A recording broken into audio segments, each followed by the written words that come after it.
పార్వతీపురం మన్యం జిల్లా కోమరాడ మండలం రెబ్బా నుంచి వడదార గ్రామానికి వెళ్లే రహదారి అసంపూర్తిగా ఉండటంతో గిరిజనులు తీవ్ర ఇబ్బందులు పడుతున్నారు. వర్షాలకు రహదారిపై నీరు ప్రవహిస్తుండగా జ్వరం వచ్చిన 5 ఏళ్ల కుమారుడిని తండ్రి భుజంపై మోసుకుని 5 కిలోమీటర్లు నడిచి వైద్యం కోసం తీసుకెళ్లారు.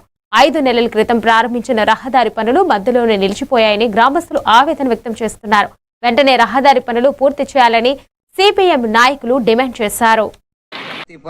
మన్యం జిల్లా కొమరాడ మండలం చోళపదం పంచాయతీ వనదార గ్రామానికి చెందిన ఒక విచారకరమైన సంఘటన ఈరోజు ఇక్కడ తెలియజేయడం జరుగుతుంది. దీనికి సంబంధించి పార్వతీపురం మన్యం జిల్లా కొమరాడ మండలం చోళపదం పంచాయతీ రెబ్బా వనదార గ్రామానికి సంబంధించి 3 నెలల క్రితం ఇక్కడ కూటమి ప్రభుత్వం నాయకులందరూ కూడా వెళ్ళి ఈ 2 గ్రామాలకి బీటీ రోడ్డు వేస్తామని కొబ్బరికాయల మీద కొబ్బరికాయలు కొట్టారు.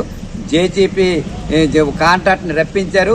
అయితే కాంట్రాక్ట్ రప్పించిన తర్వాత కాంట్రాక్ట్ చేసిన పని ఏంటంటే పాత రోడ్డు లేదు, కొత్త రోడ్డు లేదు, మొత్తం తవ్వించాడండి. జేసీపీ తోటి తవ్వించారు. కలవట్ లేకుండా పైపులు వేసారు, అన్నీ వేసారు. ఆ రోడ్డు లేదు. ఆ వర్షపు నీరు కూడా ఎక్కడ ఉండక ఆ వర్షం 3 రోజులు కురిసిన వర్షానికి ఆ నీళ్ళ కూడా రహదారి మీద మొత్తం పాకడం వల్ల వాహనాలు కూడా వెళ్ళిన పరిస్థితి ఉంది.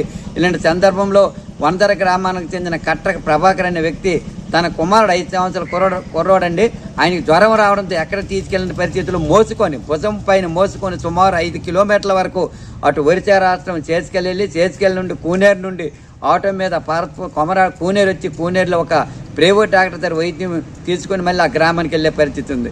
మేమన్నది ఏంటంటే ఈరోజు ఆ పాలకులు ప్రతిరోజు అధికారులు కానీ పాలకులు కానీ ఈరోజు ఐటీడీ ఆ పరిధిలో ఉన్న రహదారులన్నీ డోలి మోతలు లేకుండా చేసిస్తున్నాం. ఇదిగో స్వాతంత్రం వచ్చి 80 సంవత్సరాలు అవుతుంది, ఏటి లేకుండా చేస్తాం. మీరు గొప్పలు చెప్పుకోవడం తప్ప మీరు డోలి మోతలు లేకుండా కొమరాడ మండలంలో ఎన్ని రహదారులు చేశారు, జేసీబీ తోటి ఎన్ని తవ్వి చొక్కించారు, అసంపూర్తిగా